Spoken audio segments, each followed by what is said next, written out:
Hello, everyone, and welcome back to another episode of The Push with Nick and KP. We are back once again to bring you a PLE reactions video, this time for WrestleMania Sunday of WrestleMania 42.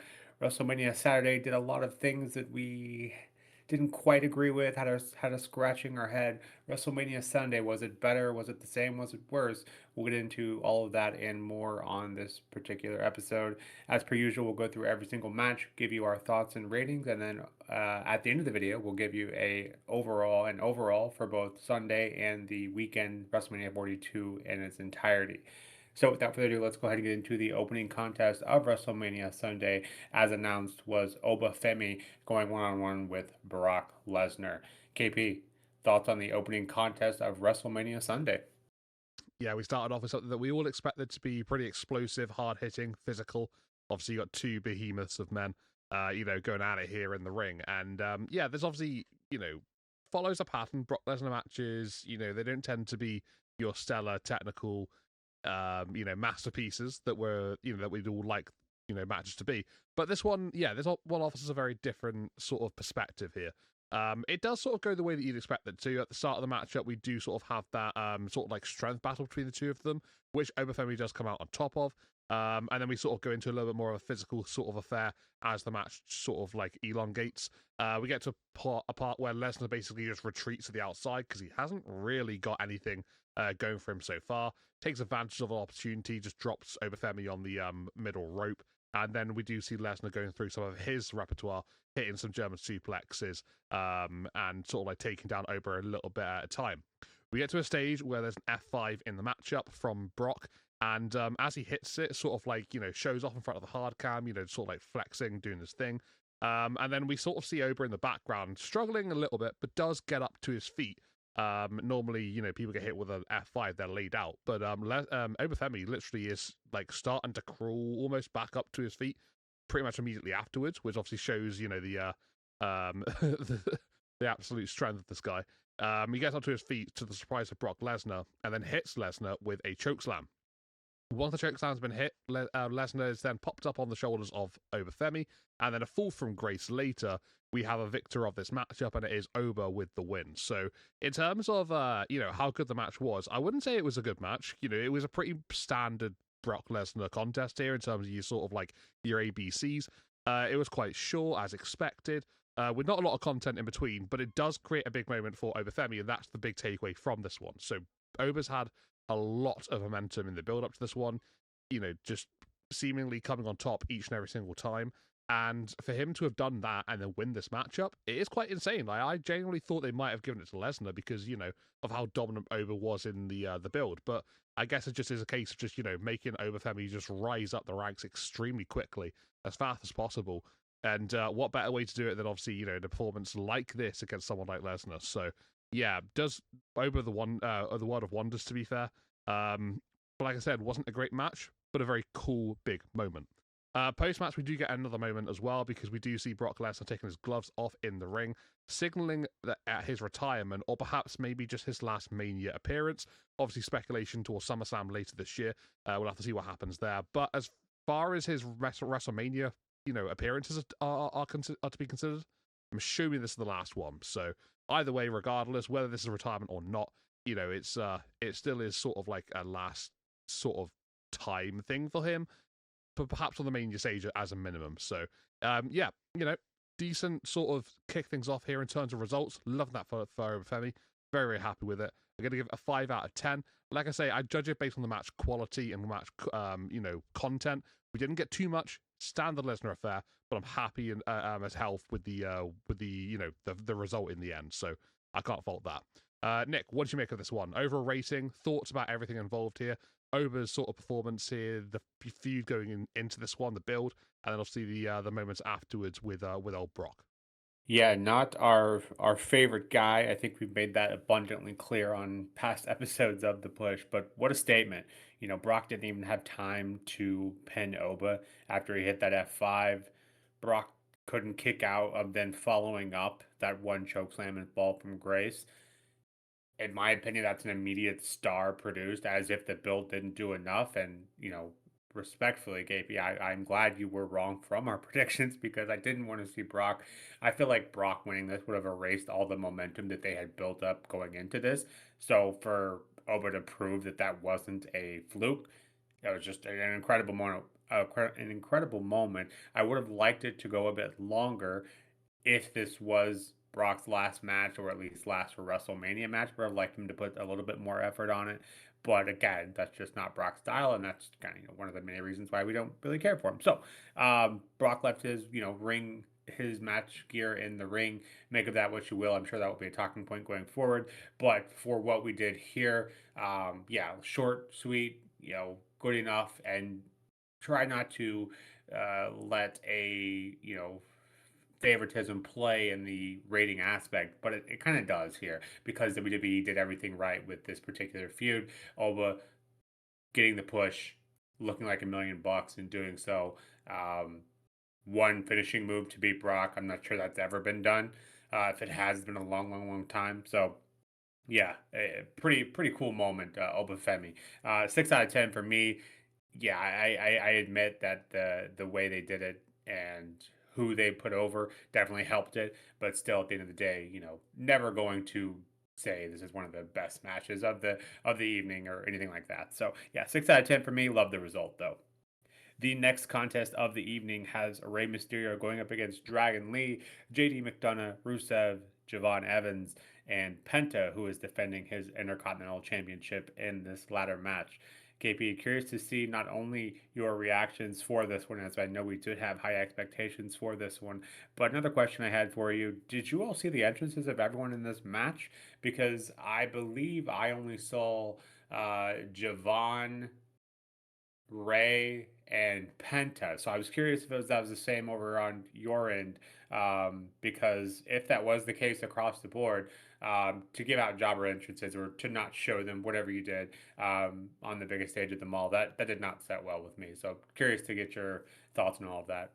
Yeah, I can confirm that that was the case for us as well. We did miss the entrances of Rusev, JD McDonagh, and Dragon Lee, which I do feel is a massive slap in the face. We get to see all these sort of ads and, Hulk Hogan documentary clips and things like that instead of watching, content that we really should be getting. This isn't a weekly televised show. This is WrestleMania. And all these superstars are showcased on the grand stage of them all for a reason. And that is because that they have, they've been deemed good enough to be on the card, so we should be seeing every single part of them. So yeah, I'm a little bit annoyed about that. That's my main negative, to be fair. Going into the matchup itself, though, this was fantastic. It was a great showcase of everybody involved, essentially. There were so many really cool spots here. It was a really fun match, generally speaking. And it was much needed across the weekend, after what we've sort of gone through so far. We haven't really had many stellar contests, and actually at this point, this is probably the best match of the weekend, to be fair. You could argue maybe there's another one still to come that could take that moniker, but right now, this one is extremely, extremely good and up there with the best of them. But yeah, fantastic displays from all involved here. Each man sort of is involved in their own sort of cool spot here, whether on the receiving end or whether they're actually dishing out the punishment. They're involved, in some way or shape or another. But yeah, lots of spots that make it a lot of fun, which include the likes of Penta hitting a Mexican destroyer on JD McDonagh off of a ladder onto another one. That was absolutely insane. Loved that spot. Rey Mysterio hitting a Cita Senton on Rusev, sending him going through a ladder at ringside after being popped up by Penta in order to do that move. Javon Evans hitting a cutter on Rusev after diving from the top rope to a ladder set up in the ring. Javon Evans hitting a springboard clothesline onto JD McDonagh, who's on a ladder. And then we will see a Spanish fly from JD McDonagh on Dragon Lee off of a ladder onto the canvas. So that's just like my main highlights. There are a few definite really cool spots, which just sort of kept it really, engaging and entertaining as the match went on. But yeah, just a massively well done showcase, and the fans loved it. The fans were eating this one up. They had a great time watching it. You could sense their enjoyment because they're getting louder and louder and louder as the spots were getting sort of crazier and crazier, and just what was just total non-stop action, to be fair. But yeah, it was great. And then we do also see in the end, Penta, after hitting that Mexican destroyer on JD McDonagh, he does hit another one later on in the match. Yep, sort of bounces off the ladder, springboarding off the ladder almost, hitting that Mexican destroyer again, but this time on Javon Evans. He then climbs the ladder and would climb to win that Intercontinental Championship to retain it. successfully defend here at WrestleMania in the match that he made official all those weeks ago. So, yeah, really fun match. Love this one. Had a great time watching it and just thoroughly enjoyed it. I gave it a 9 out of 10. It wasn't the most perfect matchup, but it was, absolutely great, considering, what we saw, on night one especially, and then early stages of this one as well. Just a lot of fun. This is a Mania match, and you can't go wrong with a multi-man ladder match, can you? Always a lot of fun to watch. Nick, how'd you make of this one? Did you enjoy it as much as I did? How do you feel about the presentation with those entrances being skipped? And what about Penta winning this one? And what was a pretty crazy, darn nuts match? Yeah, I think one less Hulk Hogan ad, so we could see three men who earned their spot on the WrestleMania card, regardless of how they earned it and the controversies around that. I think maybe one less ad would have been a great idea to have them included. I would love to hear an explanation for why they did that. But regardless, we'll move on. But that did not set well with me. For the match itself, absolute carnage. Of course, nobody walks away from this one without being put through the ringer. And honestly, nobody looked weak here either. Everyone just kind of has their moment, whether it's on the receiving end or the giving end. So I hopes here, and it lived up to it. And I think, and it's the right call. And I think we both kind of thought, potentially could be another champion. Wouldn't surprise us in the grand scheme of things, but I believe we both thought the right call would be Penta, and what an entrance he had, and what a name he's made for himself since coming over to WWE. Just absolutely incredible match here, and I can't pick out a ton negative from a negative standpoint outside of the entrance stuff. It didn't really feel like a spot fest. Spot fest. It felt like it organically flowed quite nicely. But maybe just missing a little something to give it that perfect rating, but still, 9 out of 10 for me as well. And again, I think the right person won here. Although I will say that having all three of the luchadors wear red was choice. I liked it, but then at the same time, I was like, wait, which one is that? Because you can't see, immediately knowing which one each one is. I think they're different enough to where you could tell after a second or two. But sometimes I was curious which one was that. So I liked that as well because it was cool amongst three of them. But also maybe thinking that they probably should have wore different colors. But regardless, a great contest. And I'm just trying to find something negative because overall this is a really good match. Like I said, 9 out of 10 for me. The next contest of the evening is, a build we talked about, kind of questioning, why we were here. But regardless, Trick Williams going up against Sami Zayn, who is defending his newly won United States Championship. KP, thoughts on this one? It was a tough one going into this one because obviously, we did heavily criticize this build. We look at this matchup on the face of it, and I think in the predictions we both said Sami Zayn, I want to say. And that was mainly just because we thought there was an opportunity here to really get some extreme heat on Sami. Beating somebody who's over his Trick on the Mania stage, defending his newly won US title. They could just ticked all the right boxes and it allowed for some sort of like long-term stuff going forward. We didn't get that though. We actually did get the probably more obvious result, which was, I guess maybe a little bit of a surprise. And Trick Williams did actually defeat Sami Zayn, winning the US Championship here in this matchup. And obviously that's going to do wonders for Trick. He's in one of those situations at the moment where he's basically at the peak of popularity. People are loving what he's doing, so putting a strap on him is a great idea. So I'm not going to complain that I got it wrong because this is still a good decision. I think either way you can make good moments from this one. I just thought maybe the heat levels for Sami would have been better if he was to retain, because I thought maybe the heat would have got a bit stronger and he would have got that massively bad reaction sort of thing. So maybe that would have been a good idea. But alas, we're going for the gold on this occasion, and Trick gets that win. So I quite like that for him, to be fair. You can't argue that he is, he's making a lot of impressions at the moment. So I guess at the end of the day, strike it while it's hot. Completely logical. Makes sense to me as well. But the match itself, it was okay. It was pretty short. That's, standard sort of procedure with this WrestleMania. Most of the matches are, fitting that caliber, unfortunately. We do see the match sort of maybe lacking a little bit of logic based on recent memory, unfortunately.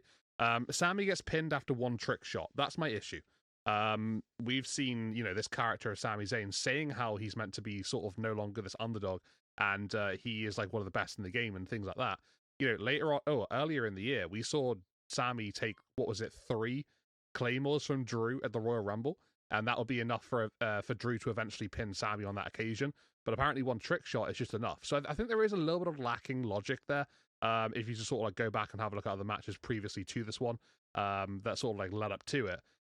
So yeah, I maybe would disagree with that one. But in terms of the contest itself, yeah, it was okay. It was fine. It like I said, there wasn't enough content really. We had a little Yachty on the outside, causing sort of like distraction to Sami Zayn on a couple of occasions, getting involved, getting up in the grill of him. And that sort of eventually did cost Sami, because Sami looks for a haluva kick, but little Yachty does pull his leg, and then obviously he distracts him, gets up onto the apron, drops him onto that rope, and then Trick Williams takes advantage. The two have a little bit of back and forth. It doesn't end just there, but once that sort of back and forth does end, it results in Trick Williams hitting that trick shot, and that would be the win for Williams, his first singles title on the main roster. So yeah, not a bad result. Can't fault that. But it's just, yeah, the match itself wasn't great, to be honest. It could have been a lot better between these two, in my opinion. I gave it a 6.5 out of 10. But what I will say is that, Trick, the moment for him is brilliant. So, there are still good things despite the bad. So I think that's one of those things here. Nick, what did you make of this one, though? Do you agree with me? Am I being too critical based on the recent history and things like that? But yeah, what are your thoughts on this matchup? How did you rate it? And what do you think? Yeah, I definitely see both sides here. It's hard to justify because neither of us, especially you, which is, surprising considering, didn't think that Sami needed the title here. And I would agree that I think Sami winning here would have, further kind of helped him in this heel storyline, which is so crazy how fast we've gone from underdog Sami to heel Sami. Like it just happened uh so organically over such a quick amount of time, such a small amount of time. I mean, so interesting there. But yeah, in terms of the match itself, yeah, ref was a little too involved here. I didn't quite like that. But it was a fun contest with a surprising outcome. I actually did like the little Yachty revenge kind of circle here. Obviously, Sami takes him out earlier, and he comes back and obviously helps Trick, finally get the better of Sami. Even though he's the face, I kind of did like that a bit. Healing the heel. I thought that was good.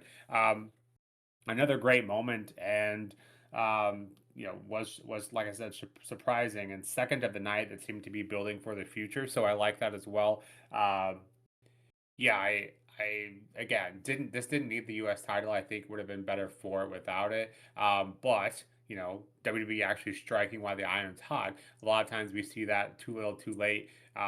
Countless times we've seen that. So it's nice to see actually WWE striking while the iron is hot. Like I said, second time of the evening with Trick getting the U.S. title here. No issues with that. Obviously, a big Trick fan myself. So yeah, I like that, and obviously can't wait for Trick versus Mello. That'll be great, and we're gonna get that sooner rather than later. So my biggest issue with this one would be the time. I think this one clocked in at 7 minutes. This should have at least double that amount of time. We know both of these guys are capable, especially Sami, of putting on a brilliant contest. So yeah, no reason why this shouldn't have been longer. But again, we've been saying that all weekend. For whatever reason, they allocated time they did, and for what we got though, it was good. 7 out of 10 for me. I will again admit that maybe bias comes in there a little bit because just seeing Trick already on the main roster with the title is a lovely thing to see. The next match of the evening, I don't believe this was announced as we were doing our predictions video. Please correct me if I'm wrong on that, KP. I believe it was announced day of or sometime in between. This is going to be a street fight between Dominik Mysterio and the Demon Finn Balor. Um, KP, did that street fight help? Did this match live up to what we typically think of when we see a street fight? And curious to get your overall thoughts for this one.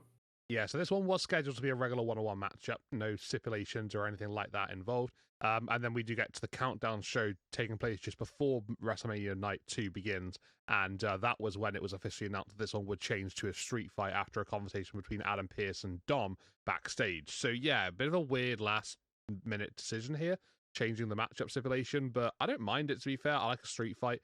Adds that extra layer of intensity, which I think these two did benefit from. They have had quite the history. So, yeah, I think normally we do sort of argue that some matches, deserve street fights or no holds barred or no DQ stipulations, because that sort of like is what would be better off with their recent feud.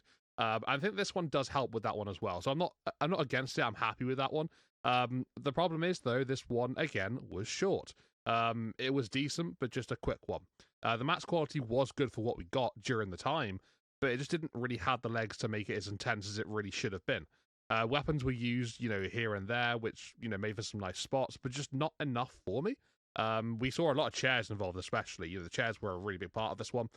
Using like a couple of various different ways.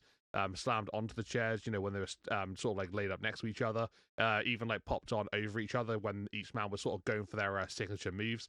So we did sort of see some, some moments there, which is quite nice.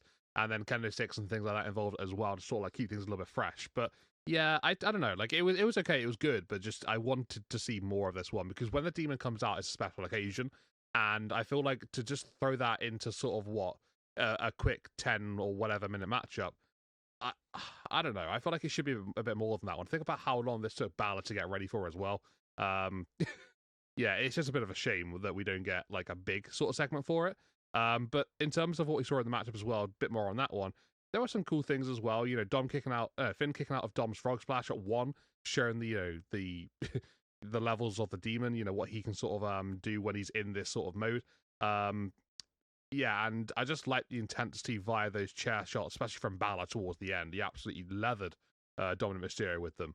But yeah, in terms of how he got to the finish, we do see Balor beating Dom down with that chair, like I mentioned, placing it over Dom's head, hits a shotgun drop kick, bounces him off the corner, and then places him onto a table that's set up in the ring, hits a coup de grace, and then that'll be enough for Balor to get the win here. And my God, was it needed? If the Demon had lost this one as well, losing 3 Demon matches in a row, we can officially probably just retire the Demon for good. But thankfully, comes back with a win and puts Dom away. As to what Finn does next, looking forward to it, whatever it's going to be. But yeah, the feud, I'm assuming, is over, and I had fun. I liked it. Just wish the match was more. I gave it a 7 out of 10. It was good, just needed extra, basically. Nick, what do you think? Do you agree with me there? What were your thoughts on this matchup? Did you like the fact that it got changed to a street fight? Do you think it benefited them? What are your overall thoughts? Yeah, I basically agree with everything you said. I think the street fight did add to it. I think we might have even had that conversation at one point for a feud like this. Obviously, it needed something else. Having these two in a one-on-one match after that huge build and all those teases, I think would have been a strange call. So I don't know why it took them so long to come to that, come to those terms. But regardless, we did get there. So yeah, I think that was a nice bit added to it. And I'll say this: there were moments where, as you just mentioned, I kind of had this feeling is Dom going to win this because he dished out a ton of offense. Obviously, if that was against Finn Balor, not the Demon, probably would have won. From what he did here, that 619 with wrapped up in the chair, Finn that was pretty brutal. Yeah, tons of finishers given out by Dom wasn't quite enough. This is a good matchup. Yeah, it was again on the shorter side at just over 10 minutes. And I think given the history and how big this feud was, I think they could have gotten twice that amount of time.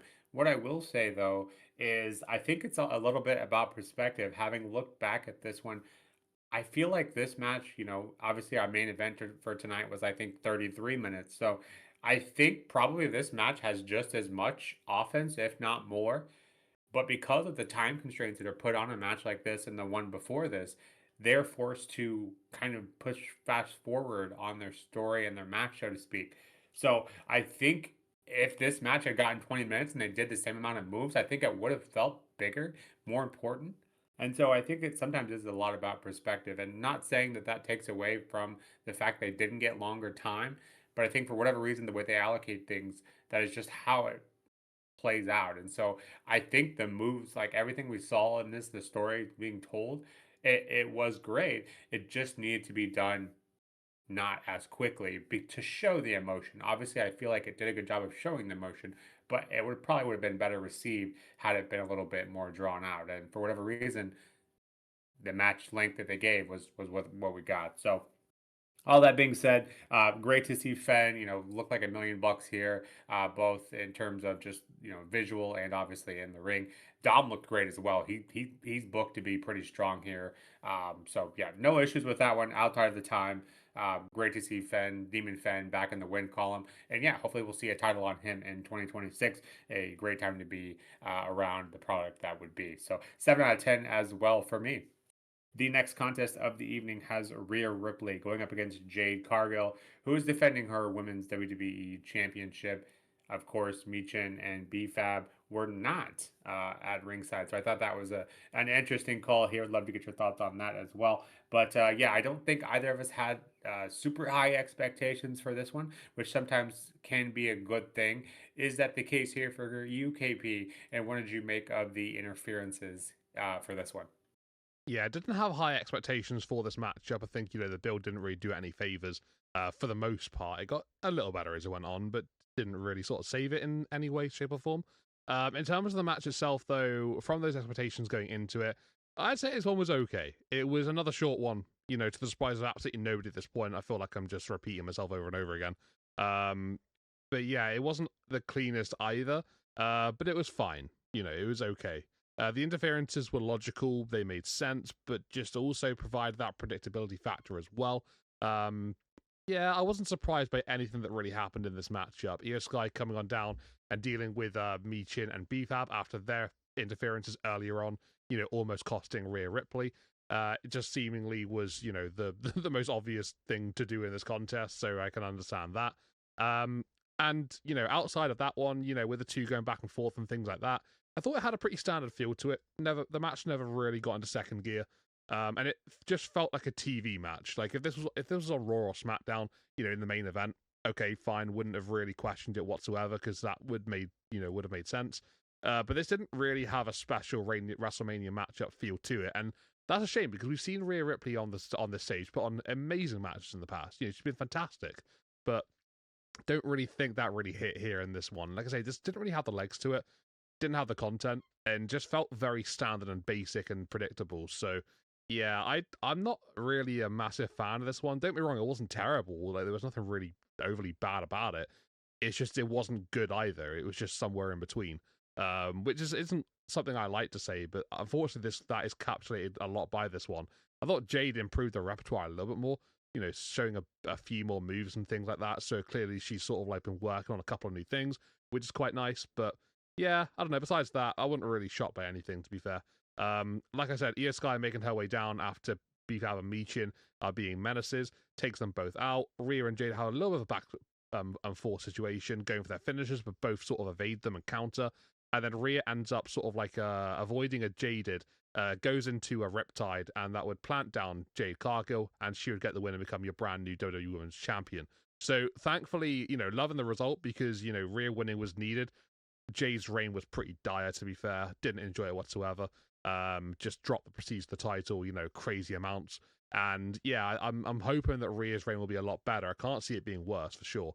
Only a second title defense for Jade Cargill, which is crazy to think about. And yeah, she's lost it against Rhea at Mania. So I'm happy with that one. I like it. But unfortunately, the matchup didn't really hit for me. I gave it a 6.5 out of 10. Yeah, not a fan, to be honest with you. Just too basic and too standard. Too predictable as well. Nick, what do you think? Do you agree with me there? Am I being a little bit too harsh? What were your thoughts on Io Sky just very easily dealing with Michin and BFAB? And yeah, how did you rate this matchup overall? Yeah, super predictable. I will give you that. Obviously, I think not bringing out Meechin and BFAB made it that much more obvious that they would get involved.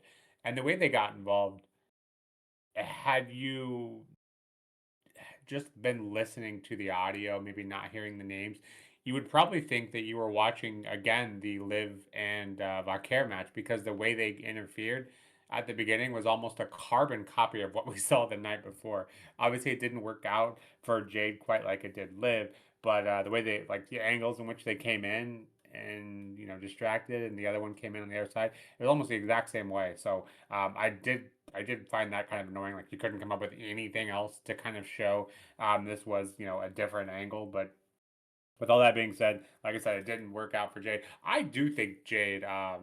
You asked me the question. I think you're being a little too critical. I think maybe a little. I think Jade did show a better repertoire. I know you did hit on that as well, but I think she looked good here. Looked better than she had. Probably the best match I think we've seen her in a one-on-one capacity. Make of that what you will. Obviously, don't have a ton to compare it to, but yeah, I thought this match was good.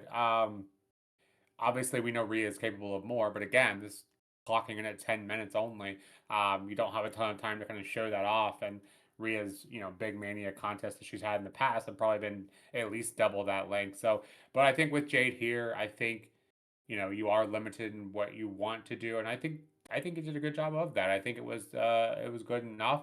Um, Again, the interference was carbon copy of what we've seen, and definitely didn't do anything new or different or exciting. But for what we got from an in-ring standpoint, I thought this was good, and I think 10 minutes is a perfect amount of time for Jade, and I think I've not given up on her, but I think maybe they pulled the trigger a little too early on this one.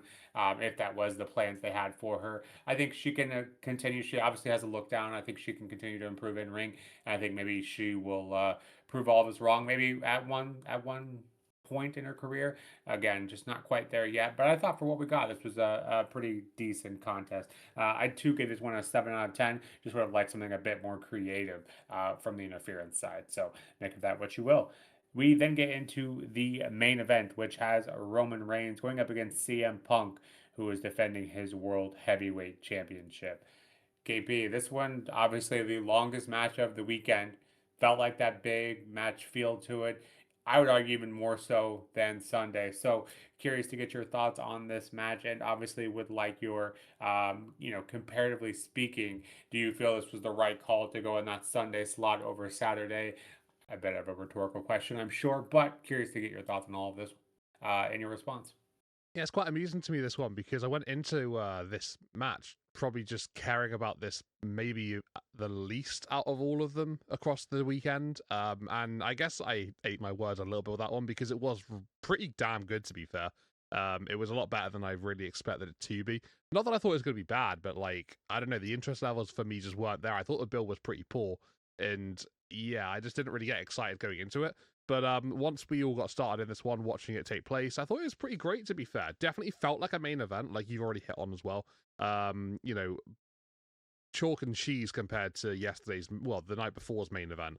That is absolutely certain for sure. But the match had a very physical feel to it. You know, both men tested each other, tested the limits and the rules of an original one-on-one matchup. This one is officially a one-on-one standard match, but the referee being very, very lenient here, especially when Roman Reigns had the steel steps, smashed them against CM Punk, sort of like just laid up, sort of like entangled on the top rope, just dangling to ringside, busting him open in the process as well. Thought that was very lenient from the official to allow that. But Roman Reigns just getting intense with those Superman punches as well, just leveling Punk with them, even sending him through an announce table via a power bomb. There was a very physical start to this contest. It didn't really sort of die down as it went on either. Just it did sort of like go into the late stages with that intensity too. But the action spent a fair bit of time on the outside, and I mentioned that already with the leniency of the referee. There were no real counting here. We've seen this in the past in recent memory with WWE. In terms of the big matches, they tend to sort of allow their officials to be, not quite so strict with the rules. Let the competitors in the ring go for it. I quite like it, to be fair, but we could have just had this, being no countouts. We could just go with that one. That would have been fine. But yeah, it does sort of like make you question that maybe the logic there, perhaps. But besides that, though, both announce tables being used, going through, general parts of the brawl just being really intense and physical as well. Lots of big moments, Punk dangling from the turnbuckle, like I mentioned already, with Reigns going crazy. Both men kicking out of each other's finishes as they wore each other down, a pretty grueling match overall. And then we even see at one stage Punk taking his wrist straps off on, I think it was his left wrist, and he would just throw them at Roman Reigns. The referee just sort of looking on like, what are you doing? Takes him out of the ring, and as he's doing so, with the referee distracted, Punk even goes for a low blow on Roman, which is interesting because he is the face of this matchup. So yeah, that was quite a bold choice there, but I guess any means necessary trying to get the win over someone that he really did not like. I guess it does make sense as well, to be fair. But yeah, Roman, we do see him getting the victory in the end here in this matchup, brand new World Heavyweight Champion crown, and This will come off the back of CM Punk hitting a GTS on Roman, sort of bounces on the ropes and just falls back onto Punk's shoulders, like we've seen in the past with like Seth Rollins, for example. Punk then drops down to fatigue, can't deliver a second GTS, and then Roman hits a spear. Roman doesn't capitalize though; he also just sort of like falls to fatigue too. So you have a bit of a stare down in the ring, and then they sort of go a small bit of a back and forth, sort of like strikes and things, and then we do see Roman hitting another spear after that back and forth, and that would be the win for him to become the brand new World Heavyweight Champion. So in terms of the match itself, this one was pretty damn good. I really liked it, to be fair. It was way better than I thought it was going to be. A solid main event, you know, to sort of end WrestleMania after what's a pretty lackluster event overall, generally speaking. So this one was much needed. Imagine if we got Cody and Randy on this night instead. That would have been pretty damn poor as a go away sort of segment. So thankfully this one was at least good. We can enjoy that one. But I do worry because we questioned the availability of Reigns in the build up to this one, not being, you know, around as often as Punk, and, you know, having a fair few weeks missed, Punk having to go solo in the build. Now he's the champion. I'm assuming that means that we're not going to get him much going forward either. So yeah, that's my only sort of critique here in terms of, you know, going forward, looking forward to the future. I'm a little bit worried that we're not really going to have that title being as relevant as it has been recently. So I thought Punk's reign was actually pretty good, pretty solid. I thought he did a good job of holding that title. I'm just worried if Roman can do the same thing. So we'll have to wait and see. But I gave it a 9 out of 10 overall. Thought it was a pretty solid matchup. Really enjoyed it. And yeah, probably up there with one of the best matches of the weekend. What did you make of this one, Nick? How did you feel it went overall? What were your overall thoughts? And yeah, what did you make of the result? This one had that big fight feel as I mentioned, and I feel like this match really did everything right. It didn't feel I clocking in at 33 minutes. I didn't personally feel that it ever felt like it was dragging. Obviously, we've now done 42 of these together, KP, and we've had a lot of main event matches that felt like they were dragging. And I never once felt like this. Like the intensity was there. Yes, maybe they were moving a bit slow, but that's just kind of how they do it with the main events these days. But in terms of the match itself, this is one of the best matches of the weekend. WWE absolutely made the right choice, as you kind of alluded to, and having this one be the main event. I think I was looking forward to Randy Cody more, but now I can confidently say they definitely made the right choice. This one, this one cooked the entire time. I'm not going to look long term, as I know it's hard not to, but just for the sake of this review, I'm not going to look big picture because I feel like that would bring it down, as I think you were kind of hitting on. Obviously, we don't want another part-time champion. We mentioned that nonstop, and hopefully that's not the case. But if it is, we'll deal with that when we do. For this match, we got the emotion, the heart, the time, and to cap off, what felt like everything that went wrong with WrestleMania over the weekend. This match kind of ending, it felt like the world, everything was right in our wrestling world once again after this match. This was just a ton of fun. And both men went through the absolute ringer. I know I've already said that once tonight, but this match was another case of that. And they both made each other look like $1,000,000. The emotion, just the fatigue that was playing a part into the finish there. A rare occurrence of WWE getting the main event right. Like I said, we've done 42 of these now together over the last year, and a lot of times we leave the main event thinking, how is that the main event? We can come up with at least one or two other matches that should have been. I feel like this was the right choice. It was in the right spot. We don't see that a ton. I did give out a perfect rating for this one. I thought this one was beautifully done.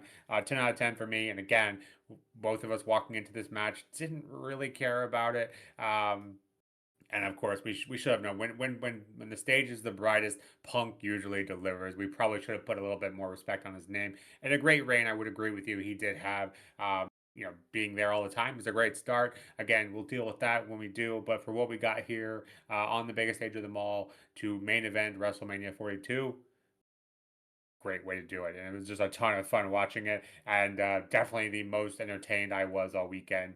And I'm glad that was the last thing we saw. But KP, overall, WrestleMania Saturday, Sunday. I like what we did yesterday for WrestleMania Saturday. If you want to give us your 3 points or your three highlights of WrestleMania Sunday, and then kind of just give us your overall rating for Sunday, and then of course your overall for WrestleMania 42 as a whole, and any other notes you'd like to get out there, and we'll get this one wrapped up. I think we'll start with the negatives first and foremost, then we'll get into the highlights straight afterwards, so they end on a high note. But yeah, with this WrestleMania, I do think that the main problem was the time, and we obviously hit on that so often, so I'm not going to go too crazy into it. But my main issue is, you look at the main events on both nights, both getting a fair bit amount of time. We so obviously it was possible for matches to be invested in a lot more on the show. But we do see this WrestleMania, generally speaking, being pumped with ads all over the place, and Hulk Hogan documentaries that weren't really needed, entrances being skipped in the IC ladder match, unacceptable in my opinion, that one. And just generally speaking, just the flow and the enjoyment levels just really being tough at times, even before the main event of night two. Like we had the video package for Roman and CM Punk, and then we had I think it was a Hogan doc afterwards, an ad break, and like something else in between as well. So like it just the logic and the presentation really, really suffered in this WrestleMania, generally speaking. But in terms of my top 3 points and highlights for this night too, I would definitely give a few different things out there. I think probably number 3 coming in would be Obafemi. His result and performance against Brock Lesnar. I think you have to highlight that one because my God, was it a coming of age moment for Oba on the main stage, main roster, WrestleMania, generally speaking, just that's shooting him up to stardom. So I'm really excited to see what he does going forward. Looking forward to the future with him. That's my number 3. Number 2 would be the main event, Roman and Punk, put on an extremely really good matchup. Just I wasn't caring for it going into it, but I was made to eat my words. It was a solid matchup, and yeah, it's a really much needed one after going through a lot of those matches that we had before it. So yeah, very keen on that one, and happy that we got a main event that delivered, unlike night one. And then my top highlight of tonight would be the Intercontinental Championship ladder match. Thought it was just a crazy, just amazing matchup. So many things going on, so many cool spots. Was a lot of fun to watch. Non-stop action. Couldn't take my eyes off of it, and just so many highlights. So yeah, I think for me that's probably my match of the night as well. I liked the main event, but I think there have been better main events in the past, to be fair. Like, I wouldn't say this one was better than the previous one of last year with Reigns, Seth, and Punk, and I gave that one a 9.5. So I think my logic's sound in that one, to be fair.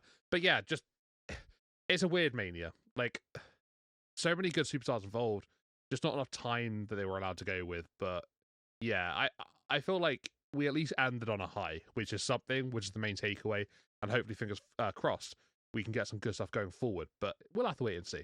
Nick, how about you though? Let's get your overall thoughts and opinions. Oh, by the way, my night 2 comes out as 7 out of 10. So that was my overall matches put together as an average. That would mean then that across the 2 nights, 6.75 as a average for the 2. Nick, what do you make of it all? Your overall ratings, all put together, night 2, and then overall as a weekend. Your high points, your low points, match of the weekend. Let's hear it all. I will agree with you and the ads bit. Obviously, it just cuts down. It messes with the flow of the entire weekend. I understand, you have a bunch of general audiences if you need to get out, like the Hogan documentary. Did you need to get it out? I think it was said 6 times over the first night. I just stopped watching the second night, so I would go to the bathroom and that kind of thing throughout those because I'm not going to deal with it. But I understand getting that out maybe once or twice each night at a maximum, but to put it out that much, just kind of cutting down on that. And I would never watch the pre-show because they would do the same promo hype packages on the pre-shows that they would do on the actual card. So I would stop watching pre-shows because I wanted to see them on the main card. And so now that we didn't get those for most of the matches, I feel like now I've missed out on something, and that does take away from the enjoyment of the match. So I think that if they have to get the ads out there, fine, whatever. I understand it's a business at the end of the day, but show the ads, then show the the hype packages and then get us to the match as to kind of make it all feel like it's flowing nicely. But would obviously, in a perfect world, prefer to not have any on WrestleMania stage. That was the case at one point, but we are just no longer there. And, we can complain about it all we want, but it just kind of is what it is. But overall, a much better night than Saturday was Sunday on almost every level. While it still wasn't perfect and there were matches I would have liked to have lasted longer, as we hit on, I feel like copious amounts of times. But it didn't feel like to me anything was abruptly ended like was the case on Saturday. Everything told a complete story, and you could argue a bit safe over the course of the evening, but just a much better feeling walking away from the product today than I did yesterday. Walked away yesterday just feeling kind of deflated, like didn't feel like WrestleMania at all. More cons than pros, absolutely. I feel like it kind of turned on its head today. Still cons, but definitely more pros. So I'm glad it was this way and not the other way around. Like I said, it doesn't erase what happened on Saturday. I think there are still some issues that will be lingering and be in my head for a while. But at least it was the order that it was, but it certainly brings the weekend to a better whole.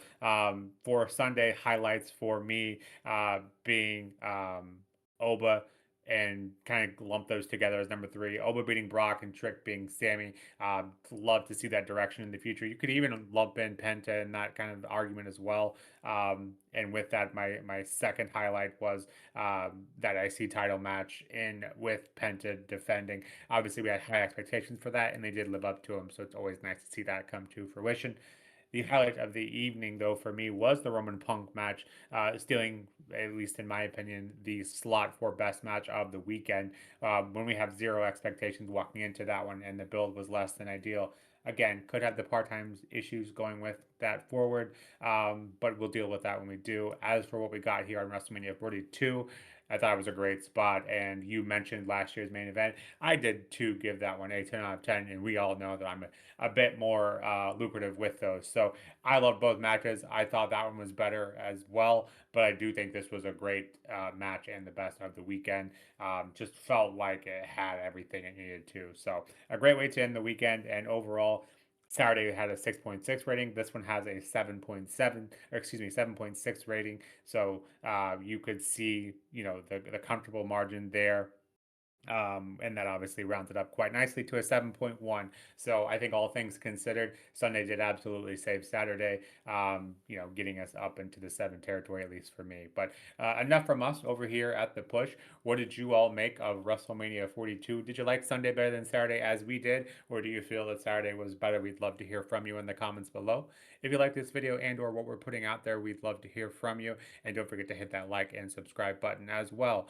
But until next time, this has been The Push with Nick and KP. We'll see you soon. Take care.